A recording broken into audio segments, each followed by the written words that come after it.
Very good. सुरुवातीला सकाळी ब्रिटनचा इतिहास वाचत असताना त्यांचं साम्राज्य इतकं मोठं होतं की तिथं सूर्य सुद्धा मावळत नव्हता, इतकं मोठं त्यांचं साम्राज्य होतं. तो इतिहास इंग्रजीमध्ये वाचला आणि मग आपला इतिहास परकीय आक्रमणाचा वाचला, तो मराठी आणि हिंदी भाषेमध्ये वाचला. छान.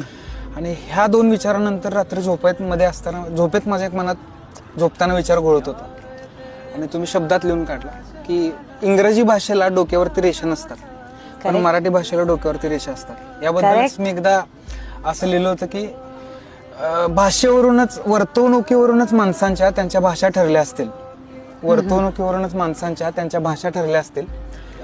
या देशातली माणसंच काय भाषेतली अक्षर सुद्धा एकत्रित थांबणार नाहीत. कदाचित याच भीतीनं कुणीतरी बांधून ठेवायचं म्हणून त्यांच्या डोक्यावरती रेषा मारल्या असतात. Oh my God, what an amazing analysis आहेत तुमच्याकडे. खूप खोलाचा विचार आहे. पण ज्यावेळेस मी मराठी मातीचा, महाराष्ट्राचा इतिहास वाचला, शिवाजी महाराजांचा इतिहास वाचला, त्यावेळेस कुठेतरी विखुरला गेलेला मराठी माणूस हा मला त्या मराठी अक्षरांमध्ये दिसला आणि त्यांना बांधून ठेवणारी त्यांच्या डोक्यावरची रेष म्हणजे छत्रपती शिवाजी महाराज.